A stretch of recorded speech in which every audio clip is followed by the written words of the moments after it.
E aí, já pensou em ganhar muito dinheiro com um canal de corte igual esse daqui que você está assistindo? No primeiro link da descrição temos um aulão para você que quer começar um canal de cortes e faturar muito aqui na internet. Também teremos planilhas que irão te ajudar na hora de organizar a produção do seu canal. Tá esperando o quê? Você tinha falado que a gente não perde o foco. Aumentar o foco, né? A gente não perde o foco, a gente só precisa direcionar ele. Como é que é isso? Tem duas. A pergunta é isso: como é que eu aumento meu foco? Né? Inclusive é isso. Na verdade, acho que esse é o primeiro ponto, né? O foco, a gente não perde o foco, né? Perdi meu foco. Como assim eu perdi o foco? O cérebro direcionou a atenção para um outro lugar. Isso significa que esse outro lugar teve mais estímulo, né? O cérebro busca aquele estímulo mais saliente, mais instigante. Então, se você tem um barulho, se você tem uma pessoa, né, sexualmente interessante, porque o sexo atrai uma coisa colorida, sei lá, né? A gente vai direcionar a nossa atenção para aquilo. Então, esse já é o primeiro ponto. Então, se você quer ter mais foco, a primeira coisa é blindar o seu foco em primeiro lugar, né? Protege. Antes de falar, né, eu quero aumentar, porque dá sim para aumentar. Dá para aumentar o foco. Mas antes de querer aumentar, é igual você pegou a água aí, né?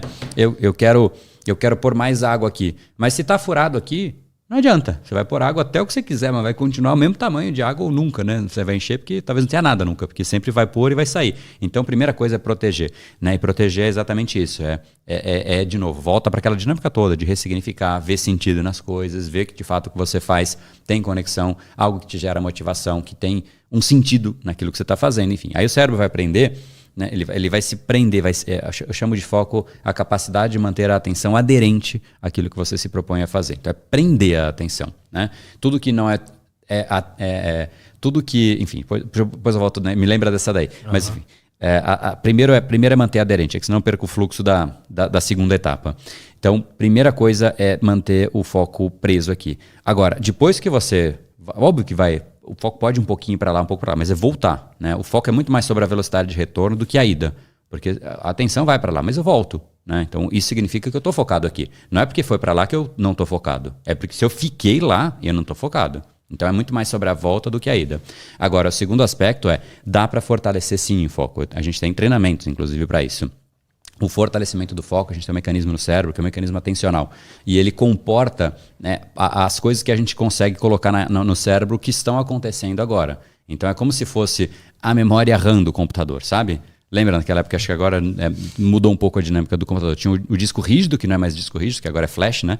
Que ficava rodando e armazenava coisa ali de longo prazo. Mas tem uma memória de curto prazo ali, que é a memória RAM. Então quanto melhor a memória RAM, mais coisa o computador consegue fazer ao mesmo tempo. Mas o nosso cérebro não consegue fazer tantas coisas ao mesmo tempo assim. Ele consegue até juntar uma coisa com outra, mas quando você começa a fazer muita coisa, multitasking, você está destruindo, na verdade, aquela capacidade que você tinha. Você divide, mas sobra menos, né? Igual você ter um computador e você abrir 900 abas.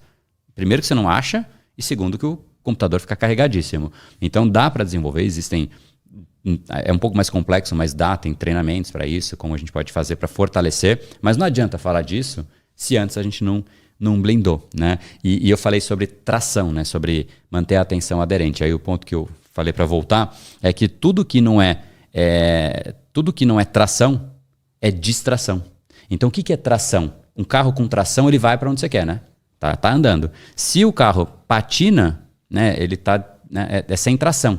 Então ele não sai do lugar. A distração faz a gente não ir para onde a gente quer. Então às vezes a gente rotula como eu estou focado, eu estou organizando aqui um monte de coisa, mas a organização não é o elemento que vai te ajudar a chegar onde você quer. Não te dá atração. Não que a organização não seja importante, mas tem gente que começa a falar, ela procrastina organizando a mesa. Ela fala, eu tinha que fazer aquilo. Não, mas deixa eu arrumar aqui antes. Aí eu arrumo, não, agora eu vou fazer aquela outra coisa. Deixa eu arrumar os arquivos aqui. Deixa eu arrumar as fotos no celular. E vai arrumando, porque isso parece produtivo, mas não é, né? Então isso é uma distração, né? Por quê? Não está te dando tração. Essa divisão é muito fácil de organizar, né? Então isso é distração, isso aqui é tração. Beleza, organiza. Se você só vive tração, você vai muito mais longe, né? É pensar num carro. Carro sem tração vai acelerando e não vai. Enfim, então esse é o fluxo do foco aí. Total. E qual que é aquilo que você pediu para eu te lembrar? O que era? Não, era isso, da atração e distração.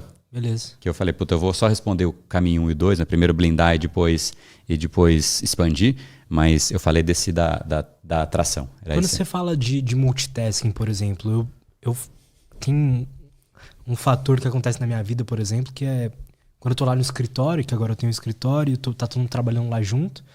E aí eu, por exemplo, de manhã eu preciso escrever um roteiro. É o horário que eu tô mais produtivo, mais criativo e tal.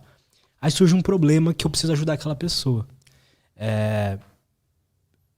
Eu sinto que eu consigo jogar o foco pra lá rapidamente, fazer aquilo, sei lá, levar mais uns 15 minutos onde eu tô fazendo outra coisa, depois voltar pra atividade que eu tava. Isso é considerado multitasking ou não? Total. É? Total. Assim... Então isso gasta mais energia da mente. Gasta. O ideal era estar no momento... Tem um estudo, tem um livro, na verdade, que é da Gloria Mark, Multitasking in the Digital Age, né? Que a gente está no momento multitasking na era digital, tradução literal, né? E ela mostra alguns indicadores lá, e ela chegou no indicador, nesse livro dela, né? O número é de 40%, de desperdício de tempo se você faz multitasking, né? E aí tem vários porquês, enfim, o que ela, enfim, quem quiser depois dar uma lida, não é um livro, é um estudo ali interessante até, mas basicamente o cérebro, ele, vamos pensar numa metáfora, um jeito mais fácil de pensar. Se você tem duas paredes e uma bolinha de ping-pong, sabe aquele jogo que ficava indo de cá para cá? Antes tipo, era isso o videogame antes, né? Era isso. O tempo que a bolinha tá na parede é muito menor do que o tempo que a bolinha tá indo de um lado para o outro, né? E o tempo que a bolinha está na parede é o tempo que você está focando. Você está transicionando de um lugar para o outro, o cérebro não está nos dois lugares. Ele está ele está migrando de um assunto para o outro. Só que quando você pluga num assunto, você despluga no outro. E o tempo de recuperação, naturalmente você perde alguma coisa.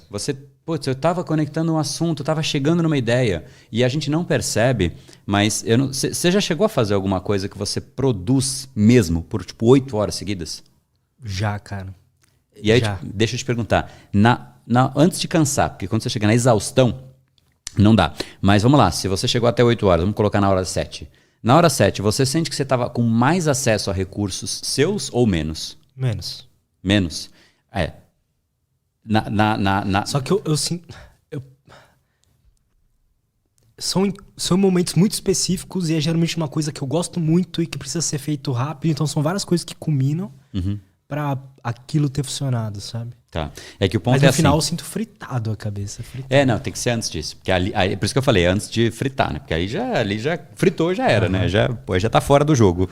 Então é chegar até esse momento do pré-fritar, vamos chamar assim. Mas o fato é assim, quando você vai fazer um roteiro que seja, você basicamente vai começar com algumas ideias. Então você vai ter um volume X de ideias. Aí você começa a escrever e aí você começa a falar, putz, você podia conectar com aquele assunto. Aí você vem com outro assunto. Aí você fala, putz, esse assunto eu podia conectar com aquele. Então você vai criando uma teia de ideias que vai se amarrando de um jeito que ela tá na sua mente. Só que quando você vai para outra coisa, é tipo, solta as cartas, aí você tem que remontar a teia.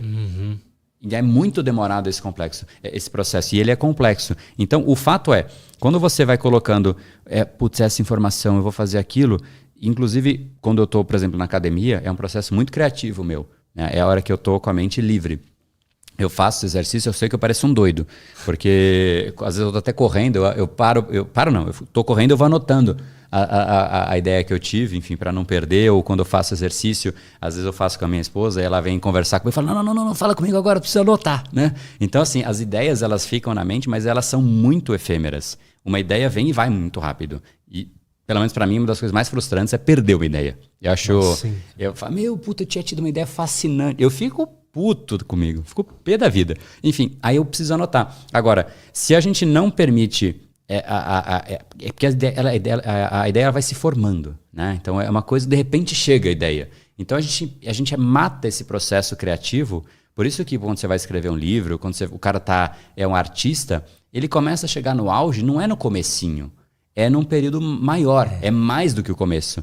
Só que a gente não deixa a gente chegar nesse mais do que o começo, porque a gente só começa, a gente começa tudo. Começa aqui, aí resolve o problema. Por isso que eu não resolvo o problema quando ele aparece. Porque o problema, além de consumir o tempo, ele consome emocionalmente. É um problema. O problema não é bom, né? Você vai ter que resolver. Então, eu blindo a minha mente no processo de resolver problema para mais tarde. Eu falo, bom, meu horário de problema é das 11 ao meio-dia. Ponto. 11h30 ao meio-dia.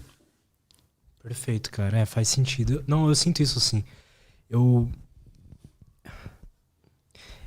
Tem enquanto você tá fazendo uma tarefa, então, por exemplo, estou escrevendo um roteiro e tal, você vai entrando mesmo que na onda ali, da Numa onda. parada. É igual e no aí futebol, você ter começa a ideias. jogar, você tá todo meio, né? Você tem que, tipo, aquecer. Né? verdade. O começo você tá meio, tipo, não flui. Você vai dar um chute e fala, nossa, que bizarro que eu fiz. Você dá uma aquecida e você começa a melhorar. Né? Então o começo sempre é um processo que você tá pegando no tranco ali. Né? Então, É verdade, eu sinto muito isso. Então, por exemplo, eu termino de escrever um roteiro, eu me sinto pronto pra escrever mais um, e mais outro, e mais outro. Isso. E tal. É, exato. E aí você entra no embalo. Aí se toda vez... O começo não é mais difícil? Começar é foda. Eu preciso e quando fazer você um roteiro. começa ainda tá ficando uma bosta, você fica puto. O começo você olha pro papel em branco, você fala, ei, putz, papel em branco intimida, né? E aí pior do que um papel em branco é você... E só para te explicar agora de um jeito um pouco mais visual, para 2 problemas. Papel em branco é muito incômodo, você olha e fala, e agora, para onde eu vou? Não tem norte. Ou para quem é desenvolvedor, programador, pegar o código de um outro programador, você programa alguma coisa? Você já fez isso? Pega um código de uma outra pessoa. É um caos, porque você tem que relembrar. Relembrar não, né? Você tem que entender o que o cara fez. Até você pegar a onda, entender o que ele fez, aí que você continua. Então o tempo de você entender o que o outro fez é muito grande. Só que o problema é que o outro foi você. Só que teve um tempo ali, né? Você não volta de imediato. Você tem que relembrar. Você faz um texto com 3 páginas, volta amanhã. Você vai lembrar as 3 páginas? Você não lembra. Você precisa voltar e recapitular. Então sempre tem um desperdício quando você para uma atividade e retoma ela. Faz sentido, cara. Faz sentido.